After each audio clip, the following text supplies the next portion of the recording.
The last 2 years have been quite eventful with regard to India's most wanted terrorist list. More than 20 terrorists, many of whom were designated as individual terrorists under the Unlawful Activities Prevention Act by the Home Ministry, they have wound up dead around the world under mysterious circumstances. Some of them have been shot at point-blank range by so-called unknown gunmen. Some of them have been kidnapped, tortured and beheaded, and allegedly some of them have been poisoned as well. Now, these killings of wanted terrorists that has taken place around the world has given rise to some serious allegations against India. The allegation is that the Indian government allegedly plotted some of these assassinations or targeted killings of wanted terrorists on foreign soil. These killings have occurred from Canada to Europe to Pakistan to even Nepal. So these killings span multiple continents and multiple countries. And the allegation here is that India's External Intelligence Agency, RAW, or Research and Analysis Wing, was possibly involved behind these killings. So welcome to the fifth and final episode of India's biggest foreign policy controversies. In this session, we are going to examine whether the Modi government was indeed involved in plotting and executing these assassinations on foreign soil. This is part of our 5-episode series under which we are discussing India's biggest foreign policy controversies. So do go back and watch the other sessions if you haven't watched yet. And if you're liking these initiatives, do support us with your likes, your comments, and don't forget to subscribe to our channel. So if you want more such initiatives on interesting topics that are relevant for the exam, do let me know in the comments. Now, first, let me set the context. In this image that I've shared over here, you can see Hardeep Singh Nijjar, a wanted terrorist designated as an individual terrorist by India under the Unlawful Activities Prevention Act, the chief of Khalistan Tiger Force, which has been operating from Canada and few other countries against India. A few months ago, around 9 months ago, he was shot dead by unknown gunmen in Canada. Then you can see another wanted terrorist over here, Zahur Mistry. He was one of the hijackers in the IC 814 incident, which we discussed the other day. He was also killed under mysterious circumstances in Pakistan. Then Maulana Rahim Ullah Tariq, a close aide of Masood Azhar, the founder of Jaish-e-Mohammed, was also shot dead in Pakistan. Then Khwaja Shahid, as recently as November 2023, who was a Lashkar terrorist, who was involved in several attacks in Kashmir, including an attack on the Indian Army, in which several Indian Army soldiers were martyred, was also shot dead in Pakistan. Then Shahid Latif, the key conspirator, a terrorist commander of Jaish-e-Mohammed, who was involved in planning and executing the Pathankot air base attacks a few years ago, was also shot dead in Pakistan. Now, these are not just individual isolated incidents, but a clear pattern does emerge. There are few more incidents that I would like to point out. You can see Ripudaman Singh Malik in this image over here, who was one of the conspirators involved in the bombing of Air Kanishka in 1985. Air Kanishka was an Air India flight coming from Canada to India, which was bombed by Khalistani extremists. It was bombed by a Khalistani outfit called BKI, Babar Khalsa International.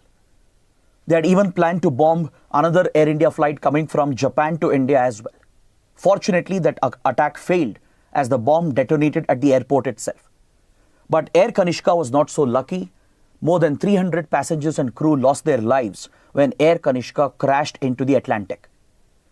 And one of the key conspirators, Ripudaman Singh Malik, who had taken shelter in Canada, who was even acquitted by Canadian courts, was shot dead a couple of years ago. Then you can see Avtar Singh Kanda over here, who became very infamous during the Khalistani protests in front of the Indian High Commission in London. Many of you might remember the disturbing images where Khalistani extremists, they stormed the Indian High Commission in London and desecrated the Indian national flag. Following this, a few months later, Avtar Singh Kanda died in an hospital Reports say he was already suffering from cancer, but there are theories floating around saying that he might have been assassinated. You can also see Adnan Ahmed, killed just 3 months ago. He was a close aide of Hafiz Saeed, the mastermind of the 26/11 attacks and the chief and founder of Lashkar-e-Toiba and Jamaat-ud-Dawa. So Adnan Ahmed was one of the close aides of Hafiz Saeed, who was shot dead in Karachi, again by unknown gunmen. Another Khalistani terrorist, Paramjeet Singh Panjwar, a designated terrorist of Khalistan Commando Force who was hiding in Pakistan, was shot dead by unknown gunmen. So these are just a few incidents that I would like to bring to your attention, which is very crucial in order to understand this topic. Now, I know some of you might be wondering that this is just a sensationalist topic. How is it even relevant for the exam? But trust me, these are not just allegations anymore. Maybe 1 year ago, we could have dismissed this as a conspiracy theory. In fact, when these series of killings were occurring in Pakistan, in Canada, and in other countries, there was wide speculation on the Indian internet and social media that most likely Indian agencies might be involved in these targeted assassinations. So back then, maybe we could have dismissed this as a conspiracy theory, because without any valid evidence or proof, there's no way you can discuss or even give any kind of credibility to these allegations. But things have changed over the last 9 months. Friendly governments led by Canada and US have raised serious allegations against India, and have even alleged that they have evidence to link Indian intelligence officers with some of these assassinations. Pakistan has made repeated allegations, and recently a Western media outlet also has brought up an investigative report by citing Indian intelligence sources, apparently serving Indian intelligence officers, who have revealed some of the operations. But again, it remains a controversial topic. Let's not get into any speculation. Let's not jump to conclusions. Based on what information is available in the public domain, let's carry out a critical analysis of this particular topic. Of course, the stories themselves are no way relevant for the exam.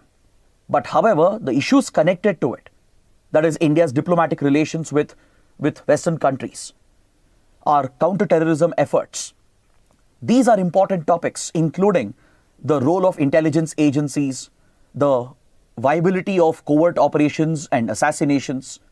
Do countries resort to assassinations? What's the consequences for that?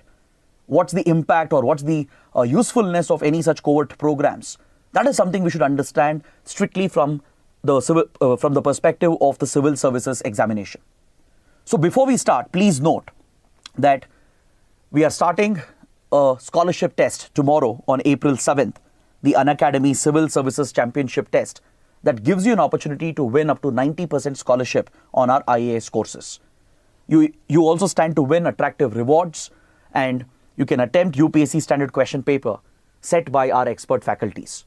So if you're interested, do register by using the link provided in the video description, and you can even contact the number provided over here. Now, first let's examine the relevance of what we are going to discuss for the UPSC exam. I will show you some previous year's questions that have appeared in recent mains examination under GS paper 3, that is from internal security. And there are few related topics under international relations under GS paper 2, where this particular discussion will be relevant for our exams. For example, look at this question. It was from the most recent mains paper in 2023, where UPSC had asked about internal security challenges being faced by India, and it was asking the students to explain the role of central intelligence and investigative agencies to counter these threats.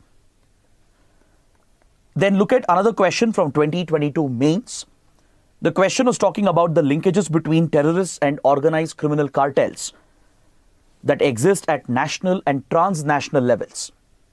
In this particular episode that we are going to discuss, we will examine the possible linkages between criminal gangs and organized criminal networks with possible involvement in terrorism and their role in some of these killings as well. Because there exists a close connection between terrorist organizations and organized criminal cartels. This is very much part of our syllabus. And look at this question from 2021 mains. It was asking the aspirants to analyze the multidimensional challenges posed by external state and non-state actors, which is again part of internal security. And similar questions can be asked in international relations as well. So without a doubt, what we are going to discuss will be relevant for the exam. Of course, apart from the sensationalist part. So first, let's look at the context, and I'll also tell you what key points we are going to discuss. What will be the focus of this discussion? First, of course, we have to examine the allegations itself, which will set the context for us. But let's do this quickly, as it may not be very relevant for the exam. Then we'll also look at India's stand. What has India said about these allegations? Then we'll approach this conceptually. Let's understand what are covert operations. Do governments involve in covert operations? Not just India, but in general. Do states carry out covert assassinations or targeted killings? Does it have any impact, any positive impact or negative impact? And the big question, has India been ever involved in such covert warfare, particularly in targeted killings and assassinations? Let's explore the different possibilities, the different angles that might exist with regard to the current allegations. Because obviously, we are in no position to verify whether these allegations are true or not. The government of India has obviously denied any such involvement. The government has firmly stated that India doesn't have a policy of assassinations and we are not involved in any of these killings. But given what is happening in Western media, and also if you look at the assessment of several analysts, there might be a possible state involvement. Maybe India or maybe some other country, or maybe there is another angle where organized criminal gangs are involved in carrying out some of these killings, which is bringing a bad reputation for India. So let's hypothetically look at the different possibilities, because as I promised, we'll not get into speculation, we'll not jump to conclusions. We are neither saying India was involved nor are we denying it, because we are in no position to do that, because any such Indian involvement would obviously be highly classified, right? If at all India was involved, and such information without being available in the public domain, it would be incorrect to comment on it or to make judgments based on that. So let's not get into that. Let's not speculate. Let's not draw our own conclusions. Let's look at this very objectively in an unbiased manner and examine the consequences for India and talk about a way forward. So the first country to raise this allegation at the highest level was Canada. As I told you, some of these killings have been occurring at least since last 3 to 4 years, beginning from 2020 itself. There were few killings taking place where few wanted terrorists who were wanted by India for acts of terrorism against India, they were ending up dead in foreign countries, particularly in Pakistan. So this set off a craze on social media where conspiracy theories started floating around. But then it was not worthy of our attention. But 9 months ago, when Canada brought this up at the highest level, following the G20 summit, after the G20 summit was hosted by India in September 2023, during the G20 summit itself, the cold relationship between Prime Minister Modi and Canadian PM Justin Trudeau was quite evident. As soon as Justin Trudeau went back to Canada, immediately he addressed the Canadian Parliament, and on the floor of the House, he alleged that India was involved, Indian government agents were involved in the killing of Khalistani terrorist Hardeep Singh Nijjar, who is a wanted terrorist by India. This assassination, which had happened in June 2023, right? Canada alleged that it was the Indian government which was most likely involved, and Canada said it has evidence to prove Indian involvement. So when Canada made these statements and demanded answers from India, this obviously had a huge impact on the India-Canada relationship. Now, this relationship has always been a complicated relationship. Not just now, but since 1980s, India-Canada relations have been heavily affected by the Khalistan movement. The Khalistan movement has not only threatened India's Punjab state, but there is a clear foreign angle to it. Khalistani terror groups have received direct state support from Pakistan. Of course, I'll not go into the details here, but please note that Khalistani terror outfits since 1980s have always got state support from Pakistan. In the Af-Pak region, where Pakistan was grooming Afghan Mujahideen, where Pakistan was grooming anti-India terror groups, in the same terrorist ecosystem, Pakistan funded, sponsored and trained Khalistani terror outfits as well. So Pakistan was directly involved right from the very beginning. Then, since the Sikh community has a well spread out diaspora around the world, the Khalistan sentiments caught on eventually following certain events in 1980s, and a lot of support was generated within the diaspora community. Some sections of the Sikh diaspora were radicalized and they started backing the Khalistan extremist movement, and particularly in European countries, from UK to Germany to Italy, and of course in Canada, where the Sikh diaspora is strong enough. This became a major issue where some of the radical elements were hosting Khalistani terrorists. They would even go to the extent of misusing sacred gurudwaras for this purpose, and they would target Indian interests abroad. They would try to target Indian missions abroad, that is our embassies and high commissions and consulates, threaten Indian diplomats, and even plot and execute attacks against India in the state of Punjab. So, since 1980s, dealing with the Khalistan movement has been a challenge which has derailed India-Canada relations. Given that the Sikh diaspora community represents a significant vote bank in Canada, Canadian governments and political parties have been quite hesitant to act against it. Even though Canada has been a good friend of India, India also has been very friendly towards Canada. This has been one major issue that has derailed the relationship over the last 40 years. Even in the 1980s, Canada didn't really cooperate with India. Even then, India had issues. It had affected our relationship. It was only after the bombing of Air Kanishka, where even Canadian and Western citizens were killed. Only then Canada got a little serious about Khalistan movement and worked with India to put down the movement. Khalistan movement had become a dormant movement by 1990s. But in the last 14 to 15 years, especially post 2010, we are seeing deliberate attempts to revive the Khalistan movement, not just in India, but abroad as well. From US to Europe, from Canada to Australia, from UAE to Philippines and Thailand. Around the world, there are pro-Khalistani activities taking place. Even on the internet and social media, deliberate attempts have been made to revive the dormant Khalistan movement. So obviously, India was angry when Canada made these allegations. India dismissed the allegations entirely, and India stated that the Indian state was not involved in the killing of Hardeep Singh Nijjar. Yes, Nijjar was a wanted terrorist. We had even designated him as an individual terrorist under Unlawful Activities Prevention Act. He was the chief of Khalistan Tiger Force, involved in terror activities against India. Nijjar was also connected with various organized criminal cartels involved in drug trafficking, arms trafficking, etc. So definitely Nijjar was on India's wanted list. Indian agencies were watching him, keeping surveillance on him without doubt, because any intelligence agency worth its salt will monitor any such state and non-state threats. But to allege that India was involved in his killing is a different allegation entirely. So India rejected these claims of Canada and we downgraded the relations. So over the last 9 months, our ties with Canada has taken a very big hit. We downgraded the diplomatic and economic relations.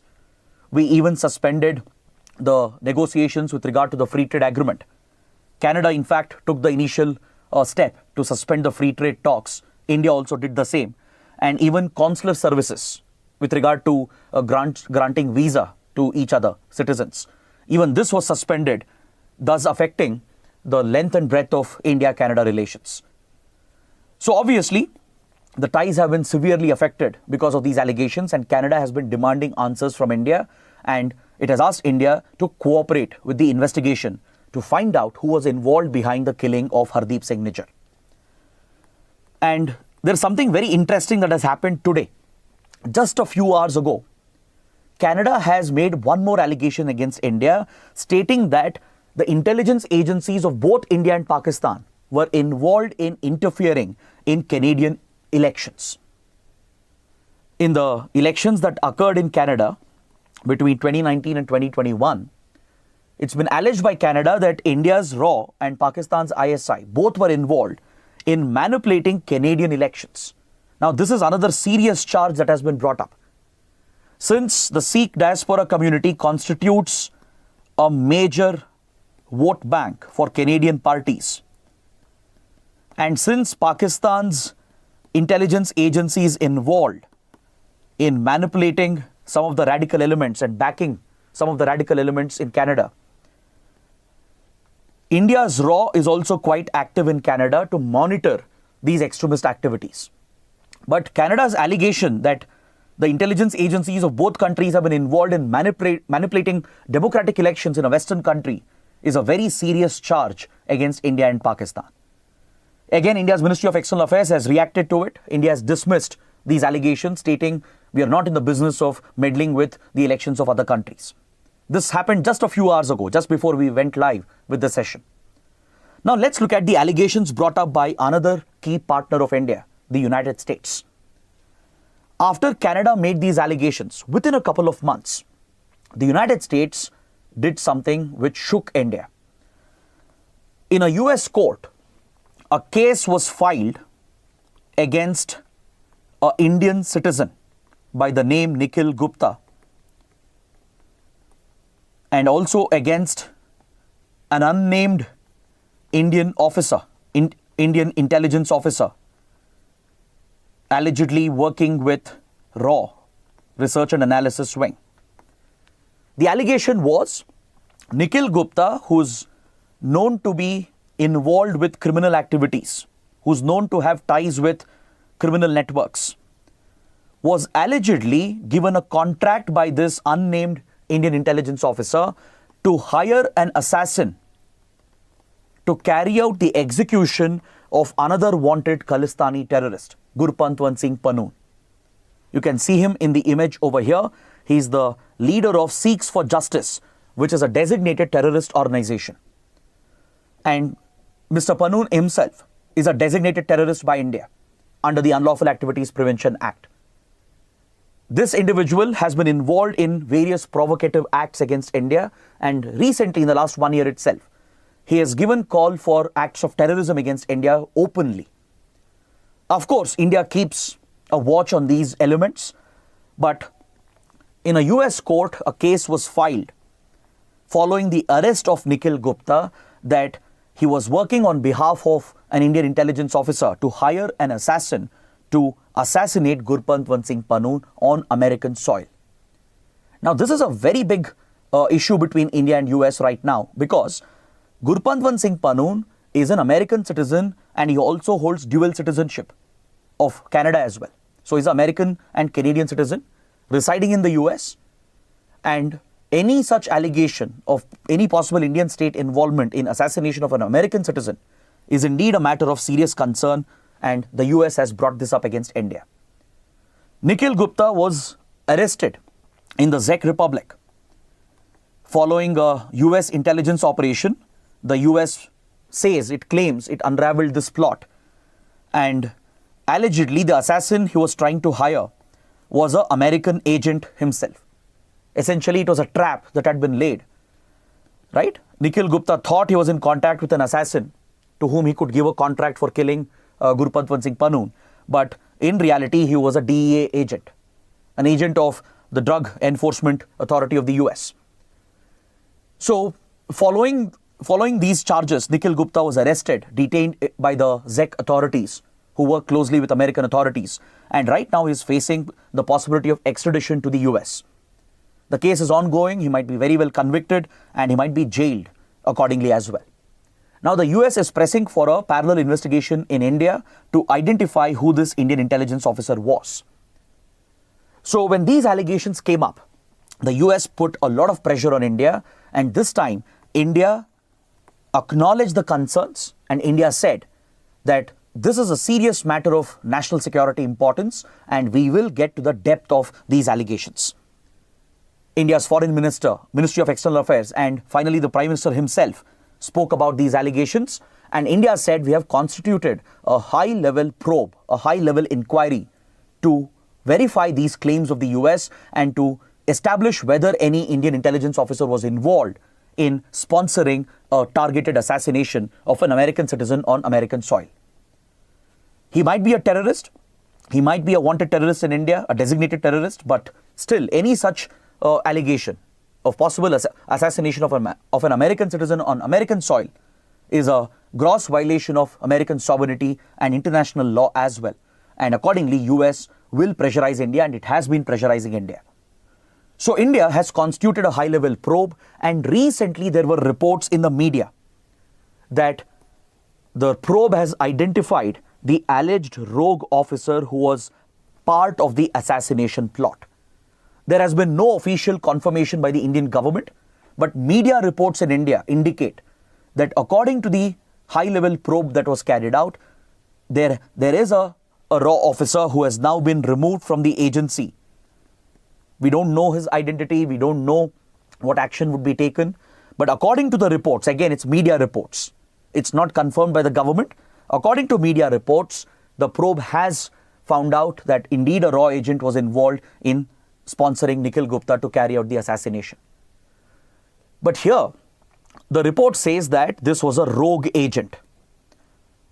According to media reports, based on the information given by inside sources, the reports say that this was a rogue agent acting on his own, which means the Indian government had not ordered the assassination, or Indian government, right, or Indian leadership was not involved in authorizing such covert operations. That is what the media reports seem to indicate.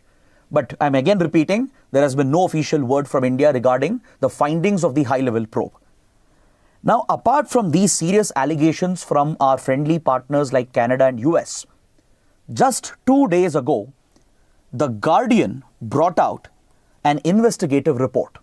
The Guardian is a reputed media outlet, a UK-based media organization, and allegedly, Guardian has received inputs and information from serving Indian intelligence officers and also from few Pakistani intelligence officers and Pakistani authorities who have probed some of these mysterious killings. So based on these sources in India and also in Pakistan, The Guardian has published a detailed account pointing out the alleged assassination plot, which was being led by India's RAW to target some of the wanted terrorists around the world. So let's see what the allegations are about. Let's see what Guardian has found out. This is indeed very important, or else without the context, we won't be able to proceed with the discussion. According to the Guardian report, at least 20 killings in Pakistan alone have been linked with India's RAW. Is that clear? At least 20 assassinations have been allegedly linked with India, and the Indian intelligence officers, some of them who are still serving officers, some of them who are retired, they have allegedly again given this information to The Guardian, and The Guardian states that it was indeed an Indian assassination program which was authorized in 2019 following the Pulwama terror attacks. After the Pulwama terror attacks carried out by Jaish-e-Mohammed, right, as tensions between India and Pakistan increased, India retaliated as well through Balkot airstrikes. It was considered within India's intelligence agencies that we should develop and deploy covert options to tackle some of the terrorists who are hiding in foreign countries, who have a safe haven, who enjoy state support in other countries. So according to this report, a covert program was launched within RAW by setting up elite sleeper units in the United Arab Emirates. But please keep in mind, if these allegations are indeed true, if at all, such an operation could not have been carried out by RAW on its own, or some rogue agents couldn't have executed this, because any such operation on foreign soil involving multiple targeted assassinations would require approvals from the highest level, which goes up to the National Security Advisor and the Prime Minister himself. Because the RAW functions under the Cabinet Secretariat, and it reports directly to the Prime Minister. On a day-to-day basis, with regard to operational details, it reports to the National Security Advisor, and it even has direct access to the PM. So without authorization from the NSA and the PM, any such covert action by RAW would be impossible. It's even impossible to think about, right?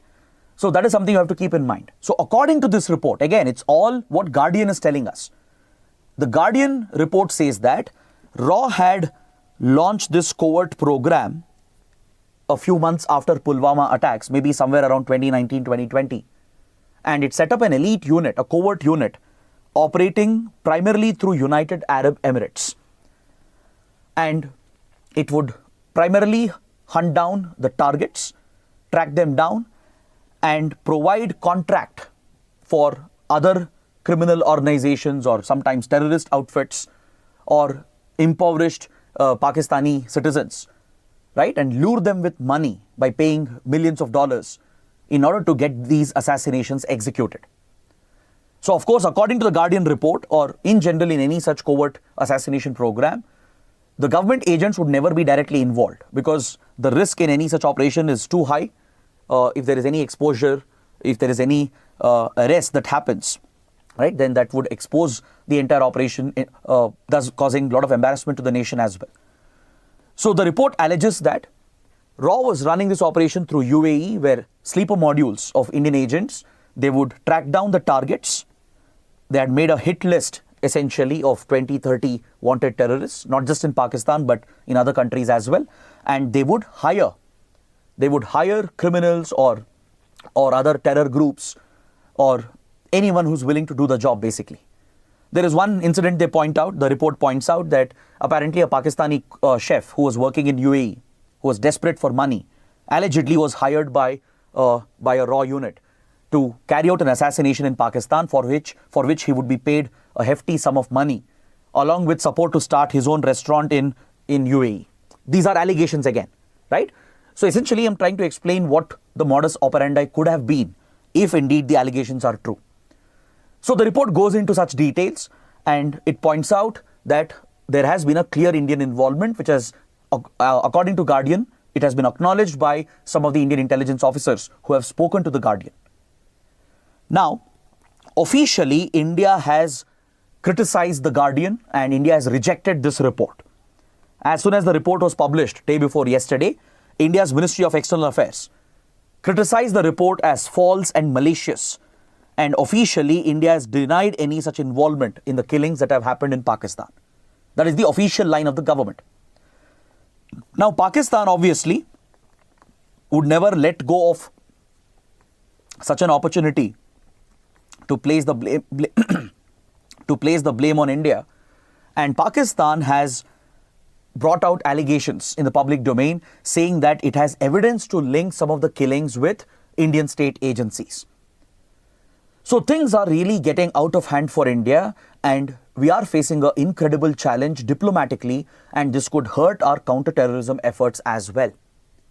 Now let's take a quick look at the world of covert warfare. Let's examine some of the concepts involved in this particular topic. Then we will look at the different possibilities, whether India is involved or not. Let's just do an assessment without again jumping to any conclusions, without carrying out any speculation.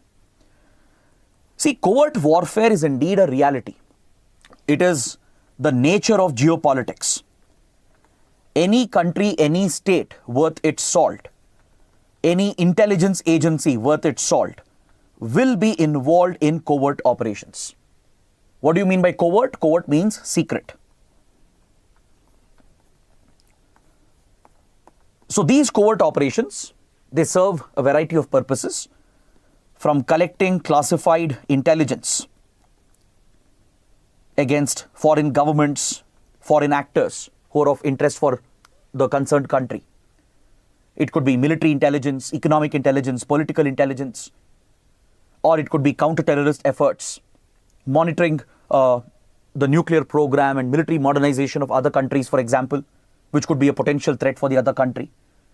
So all such classified information, which is otherwise not freely available in the public domain, is what is harnessed by intelligence agencies through various covert methods. There are many ways of generating such covert intelligence, either through technical sources, what we call as tech-int or technical intelligence, where you intercept the communication of the other country, you carry out cyber espionage, from conventional interception of telecommunication networks to cyber espionage. There are a host of technical methods to carry out interception of targeted communication networks. The other route is by developing human intelligence sources, also called HUM-INT, which means you develop human assets who can infiltrate the targeted organizations or targeted government ministries or departments or organs, who can pass on classified information, either because of threat or being lured by money, right, or any other incentive which is offered. So there are many such methods or techniques through which classified information is sourced by intelligence agencies. So this also falls within the world of covert operations. But one exclusive domain of covert operations involves targeted killings and assassinations. Certain threat actors, sometimes it could be a state-related individual, someone who's holding high office, or it could be non-state actors like terrorist criminals.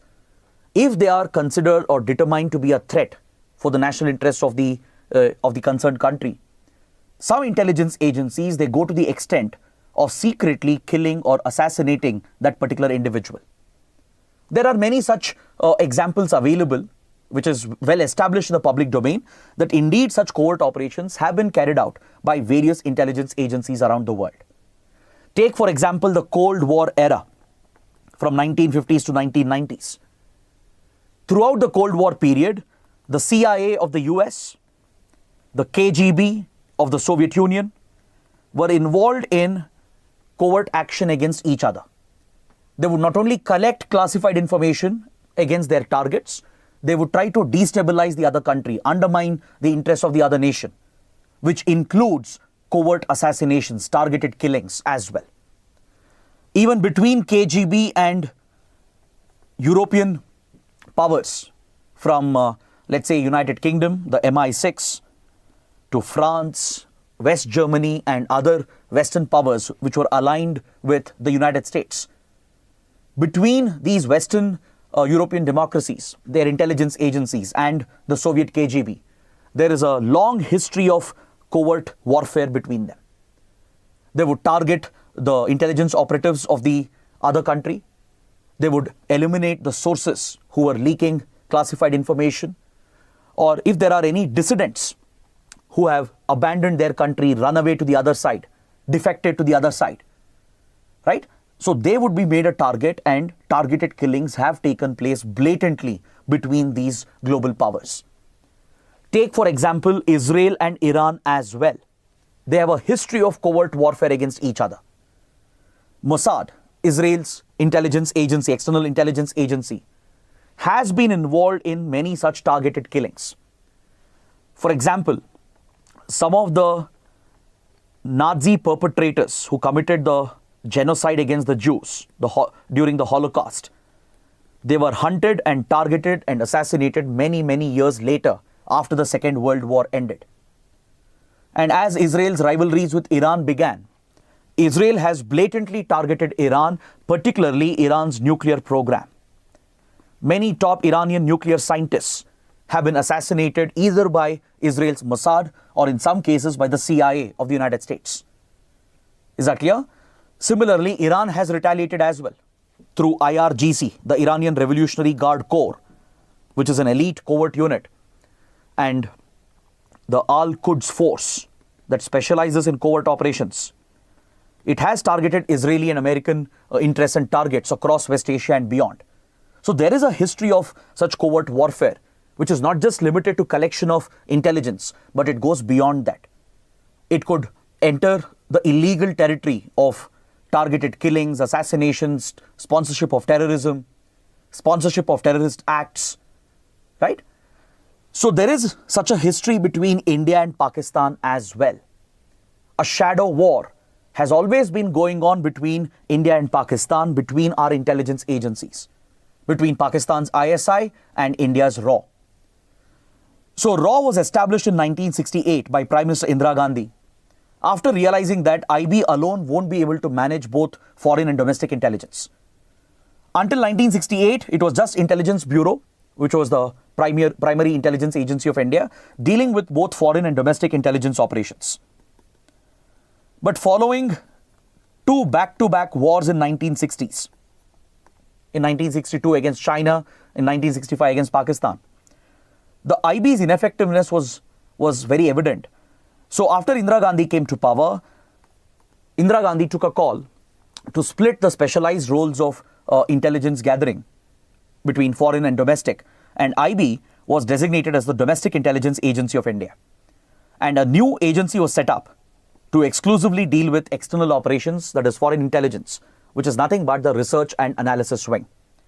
It has been established under Cabinet Secretariat so that it can report directly to the Prime Minister. Is that clear? So between India's RAW and Pakistan's ISI, there is a history of covert warfare, not just limited to collection of intelligence, but it extends to covert warfare, including attempts to destabilize each other, attempts to target each other, and any such covert war, it indeed is a violation of the sovereignty of the other country.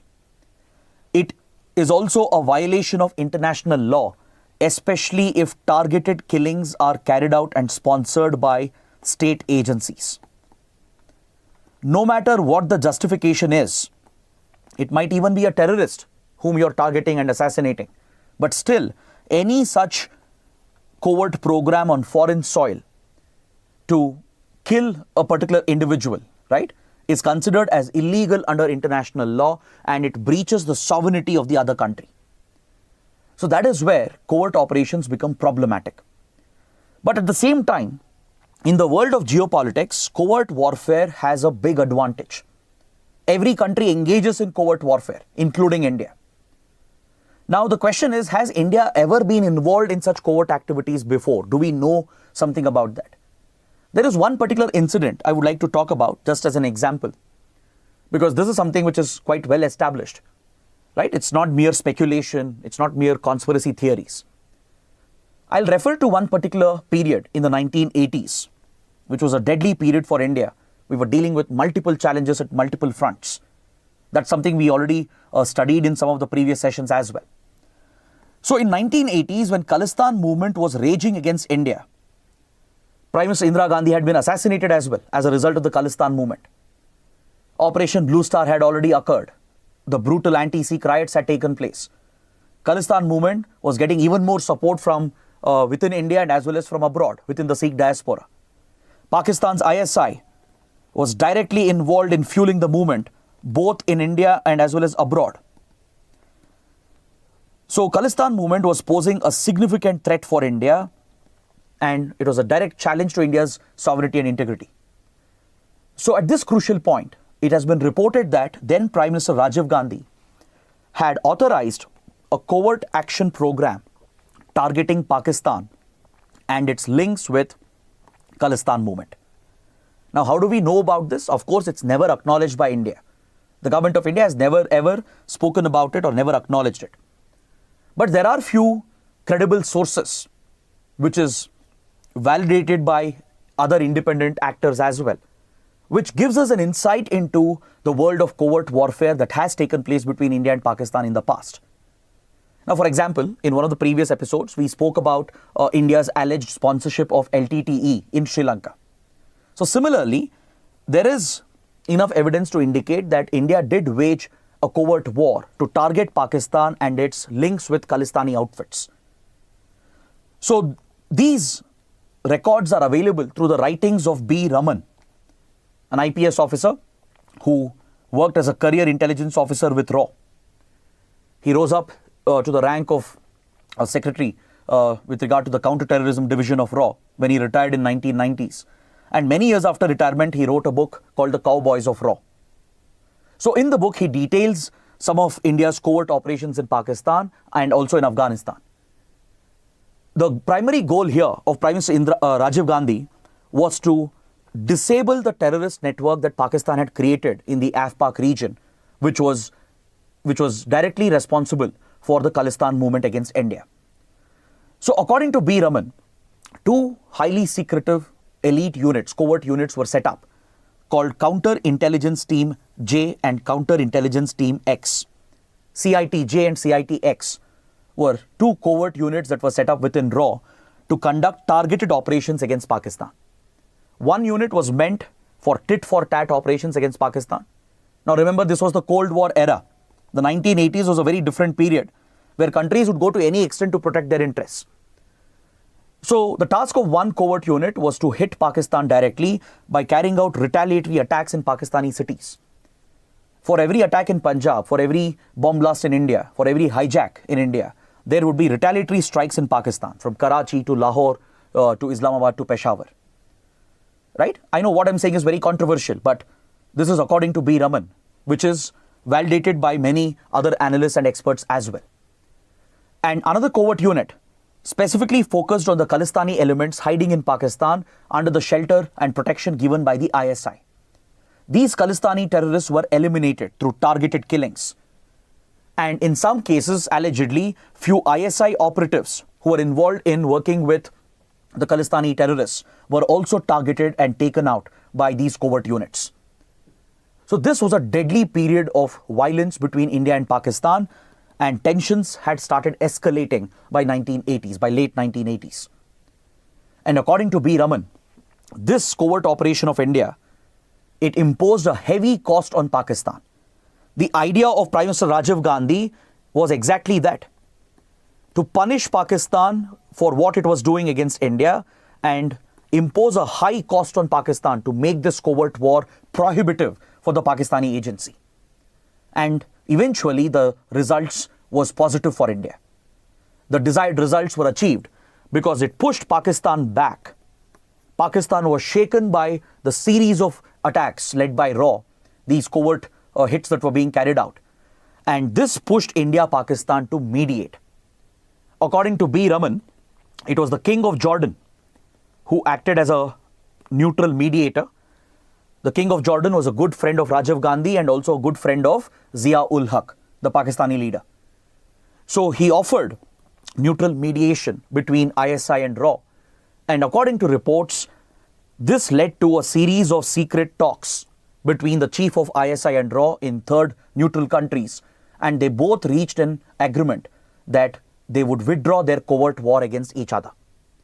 So ISI committed that it would stop backing the Khalistan movement that played a critical role in putting down the movement by 1990s.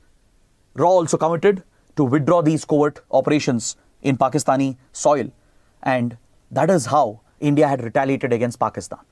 So there is evidence to indicate that, of course, India has been involved in such covert wars. That's exactly what I told you. Any country, any intelligence agency worth its salt, they would be involved in covert warfare. Not just collection of covert intelligence, but even targeted operations to destabilize and hit the other country, if required again. But now, coming to these allegations against India, what could be the possible explanation, right? So again, I'll not jump to any conclusions. I'll not say that Modi government is indeed involved in these assassinations or we are not entirely involved. It's too early to jump to conclusions. Of course, we may never know the truth as well. That is the world of covert operations as well. But let's look at the possibilities based on what information is available in the public domain. One possibility is, of course, India being directly involved. India's RAW being directly involved in some of the killings that have taken place. But it is highly unlikely in that scenario that it might have been carried out by rogue officers or rogue agents who have done this without the permission of the government or without approval from the highest levels. That is highly unlikely. If at all India is involved, if at all RAW was involved in some of the killings, if not all, at least in some of the assassinations, then approvals would have come from the highest level, starting with the Prime Minister and the NSA. Now, this is both a good news for India and a disturbing news for India. Because one, it shows that India's RAW has restarted some of the covert programs, because in 1990s, some of the covert operations were completely disassembled by I.K. Gujral. When I.K. Gujral came out with the Gujral Doctrine and when he sought peaceful relations with India's neighboring countries, the Covert Action Division of RAW was entirely shut down, according to several experts. This had severely affected India's covert action capabilities. But certain reports indicate it had been restarted by Prime Minister Vajpayee, it had been scaled up by Prime Minister Manmohan Singh, and now reports indicate that under Prime Minister Modi, India's covert action is quite evident, not just in our neighborhood, but beyond our neighborhood as well. That's exactly what any country, any government would do.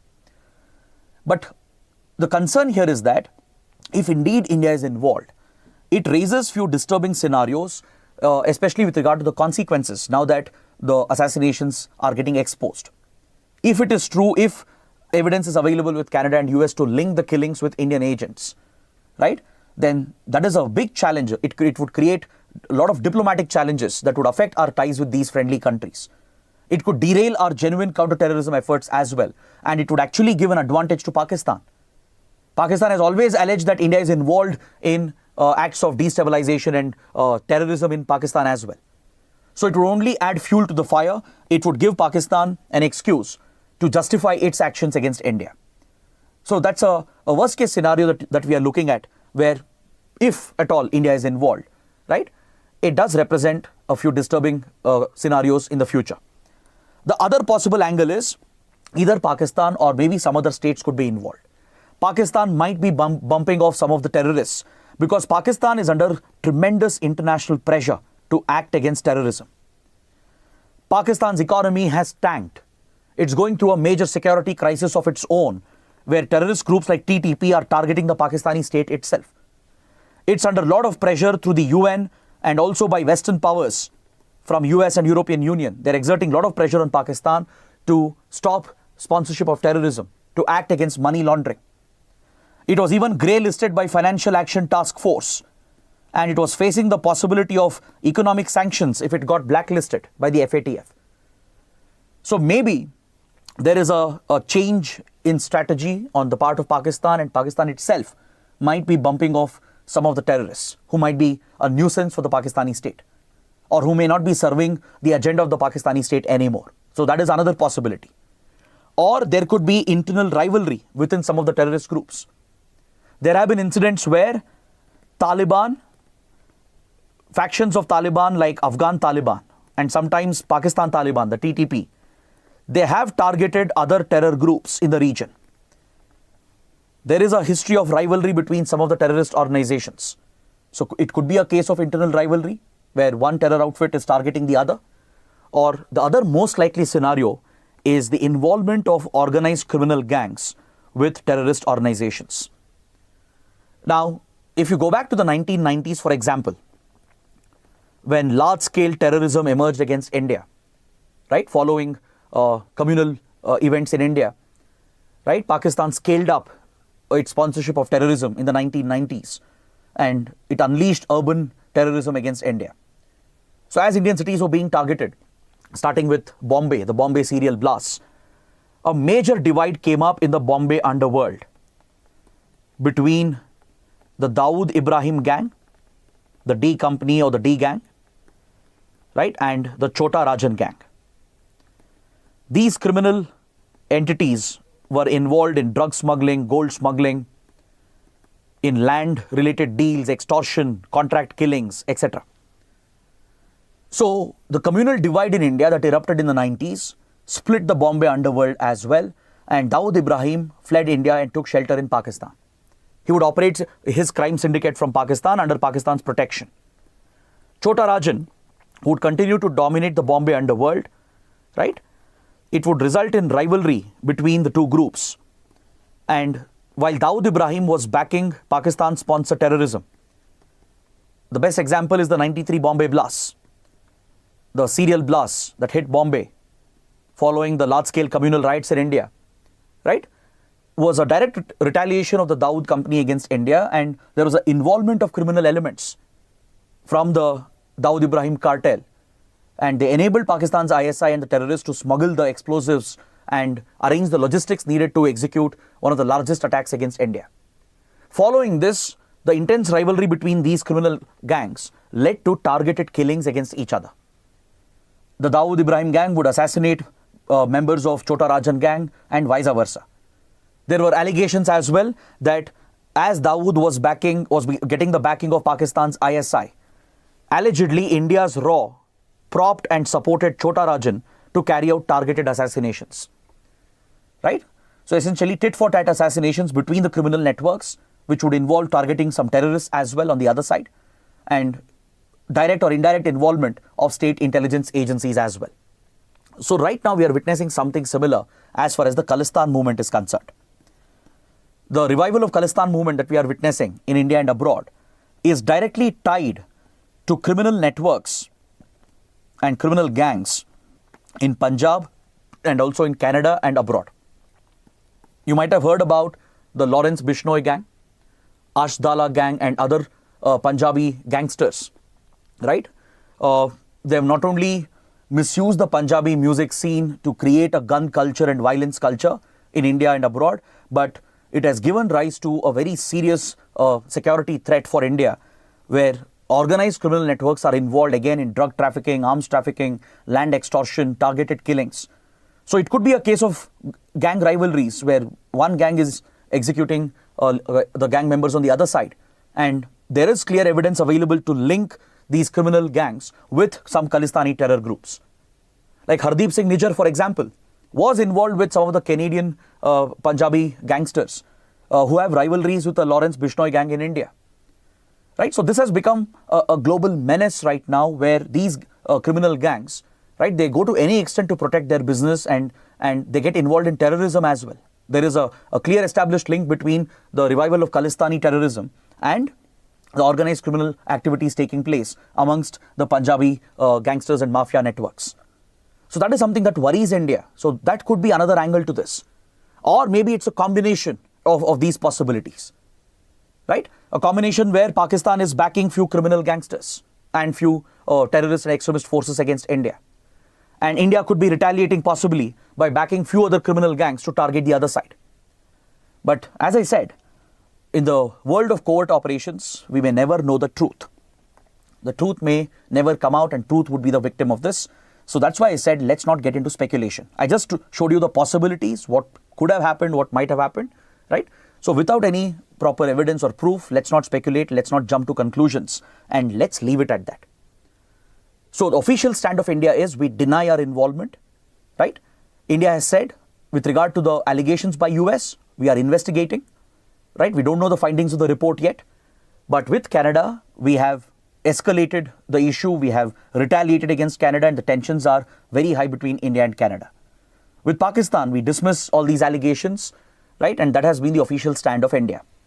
But of course, there can be a big adverse impact on India. It can cause a lot of embarrassment, right? It could bring India under greater international scrutiny, and especially when we have certain leaders, right, who don't know what to speak, how to speak, and when to speak. After The Guardian published this report 2 days ago, unfortunately, our Defense Minister Rajnath Singh, who has already switched to election mode, he made a very controversial statement the other day.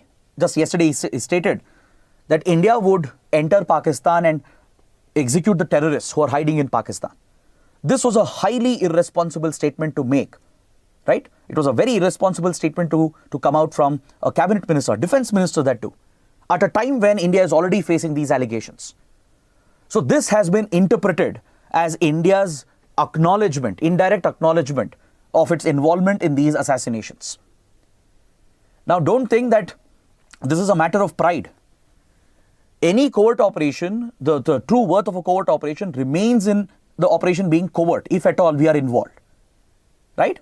And if you go out in the public and make these statements, right, that too when you're holding senior positions in the government, it will only bring greater scrutiny on India. It will only add more fuel to the fire. It will actually justify Pakistan's allegations against India. Pakistan obviously has captured on the opportunity created by Rajnath Singh. It has already retaliated, saying that the defense minister has never confirmed that India was involved in these killings. The Guardian ran another story as well, saying that India appears to confirm with these statements that India is indeed involved in these assassinations. See, the point I'm trying to make is, even if India has an assassination program going on, which is in India's national interest, right, which is designed to eliminate the terrorists, the point is it should remain covert. It should remain classified. For example, the previous covert wars of India, even today they remain classified. No one has ever spoken about it. The officials, leaders involved, they take that to their death, to their grave. But this is where the limitations of covert warfare and assassinations comes up, right? Which is again a very important understanding that you should have. See, covert war might seem to be a very easy and attractive option, but it has its own downside as well. For example, it may not achieve the stated objectives.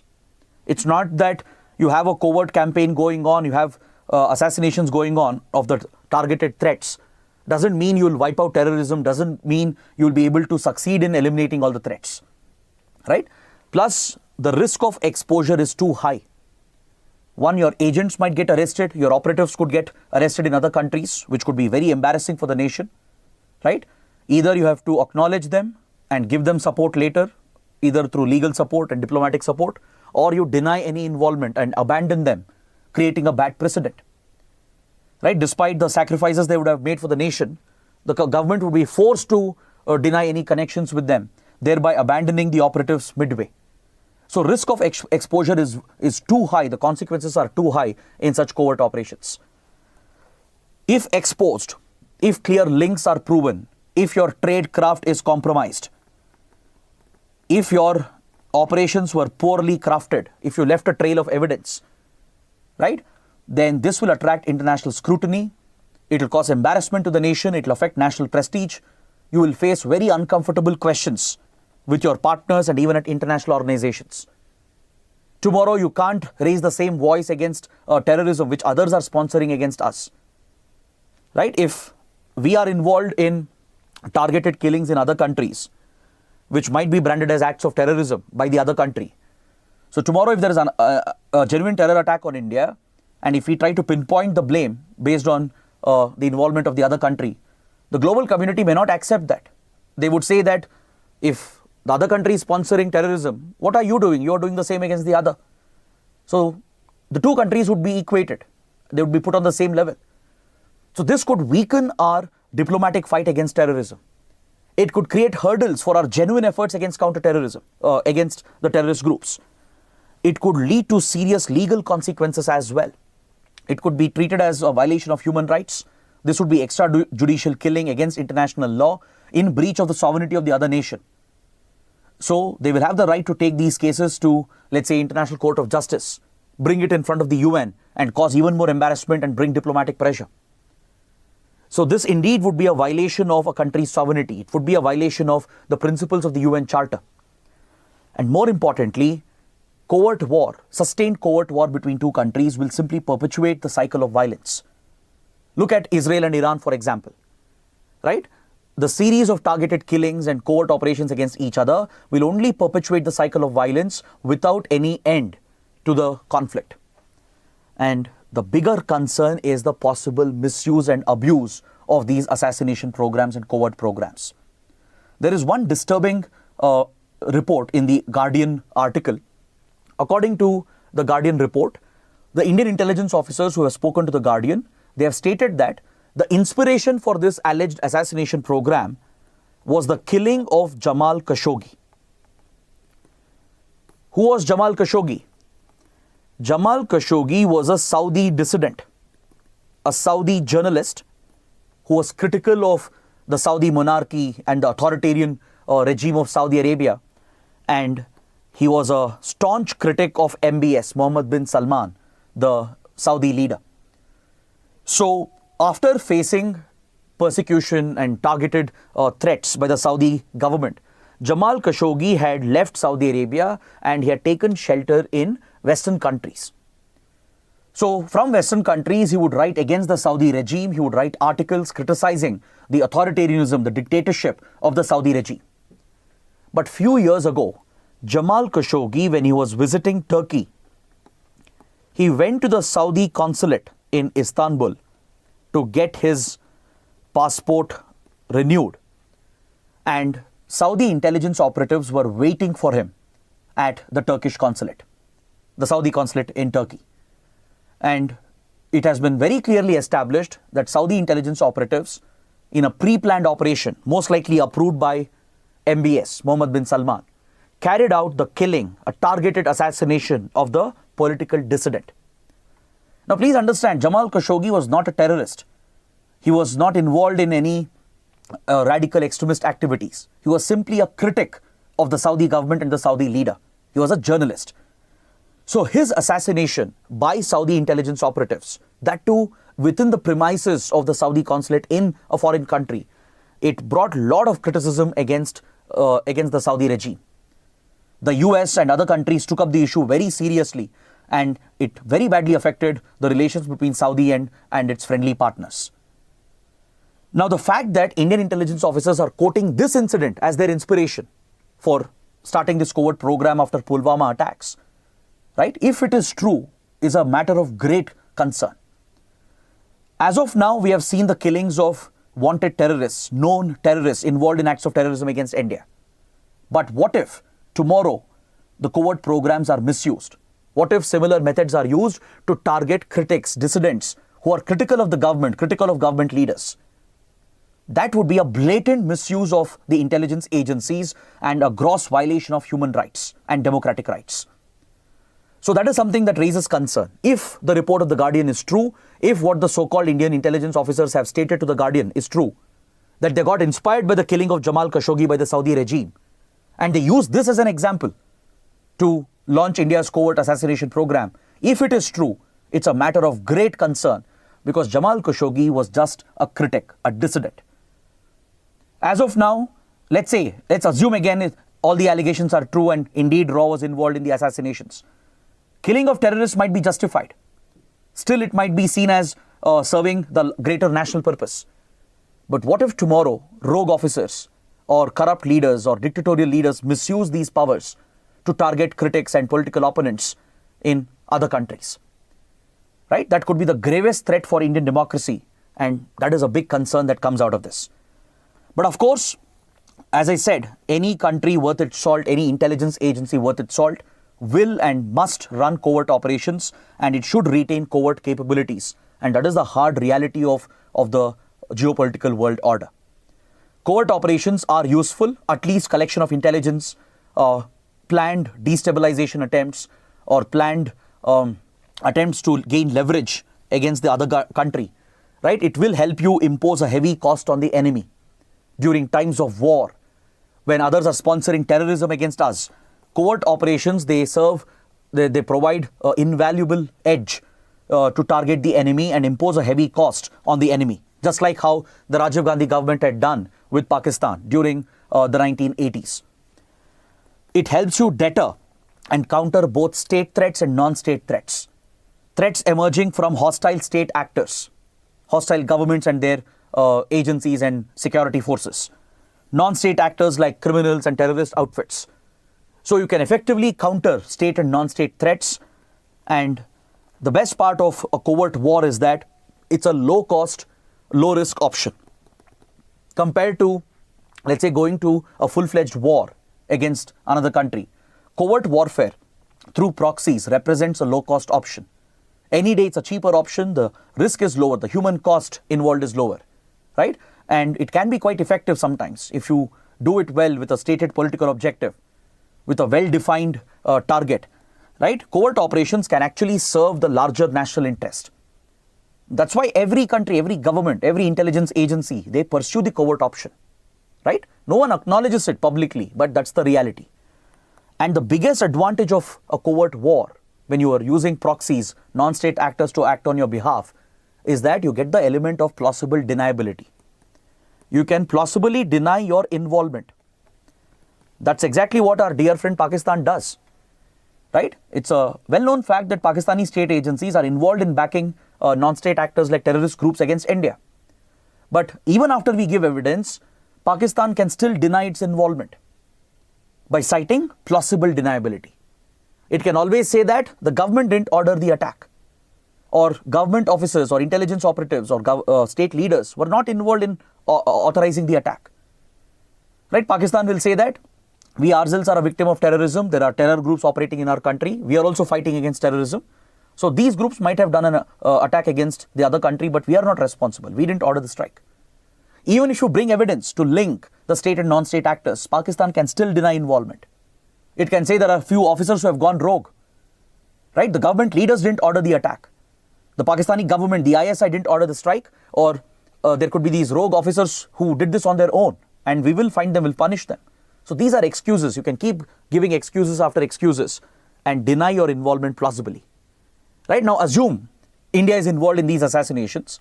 So it appears India is doing exactly the same. We are rejecting all the allegations, saying we are not involved, dismissing all the claims, and maybe planned leaks to the media that indeed India carried out the operation or there were rogue officers involved, right? So that again shows that if at all, again, hypothetically, if India was involved, that is clear usage of plausible deniability, right? We are plausibly denying our involvement, saying the government leaders, the state was not directly involved, they didn't authorize the operation, right? So on this note, I would like to bring the discussion to an end, to the last part. So what is the way forward here? How do we deal with this? Should we resort to covert action? The answer is absolutely yes. As I said, every government, every intelligence agency, they rely on the covert option to protect security interests of the nation. From collecting classified information, which is vital for foreign policy and security decision making, to targeting the threats, deterring state and non-state threats. Covert action is absolutely essential. But should there be targeted assassinations and killings? Right? That is the big question. Ideally, the answer is no. But if there is a legitimate terrorist target, a non-state terrorist target, posing an imminent threat to the nation, right, then covert action, including targeted killings and assassinations, might be justifiable. If you look at Arthashastra, Chanakya talks about the relevance of covert warfare, the relevance of such intelligence-based operations, right? He advises the king in the Arthashastra. He talks about statecraft, espionage, etc. And he advises the king that resorting to covert action can actually give immense benefits to the state. So if used properly with the right checks and balances to prevent any misuse, covert action can be immensely beneficial in state policies, in foreign policy, essentially, right? So checks and balances are important to ensure it is not misused or abused to target our own people, to target innocents. At any cost, innocent civilians shouldn't be harmed. Even foreign civilians who are innocent should never be harmed. Our own citizens should never be targeted, even if they are critics and dissidents. Only legitimate state targets like terrorists or hostile state actors, they could be a legitimate target. In that case, it is justified, right? Of course, you'll never speak about it. There is a standard protocol here. You never acknowledge these operations. If you are blamed for it, you plausibly deny involvement and ensure that you do a good job. If you're involved, ensure you don't leave any trace behind. This is where tradecraft matters. This is where the methods of operation matter to ensure you don't leave behind a trail of evidence, right? So as I said, Chanakya goes into great details. Kautilya talks about covert operations, its validity, its relevance in statecraft. And he advises the king to rely on the option when needed to protect genuine state interests, security interests. At any cost, it shouldn't be misused. And if at all it is misused, if at all there are rogue officers who are misusing it, then strict action has to be taken against them, right? So that is essentially the way forward. Covert action is needed. It is necessary to protect state interests, but with checks and balances. So let's conclude the session with this. I hope you guys have enjoyed the discussion. I hope you have learned something today. Do let me know what you think in the comments.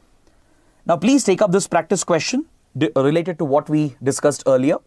Please read the two statements given. It's related to Unlawful Activities Prevention Act and a recent amendment which was carried out, and the process of designating individual terrorists and terrorist organizations under UAPA. So please read the statements and check whether both the statements are correct. And then give me the correct answer, mention the answer in the comment section.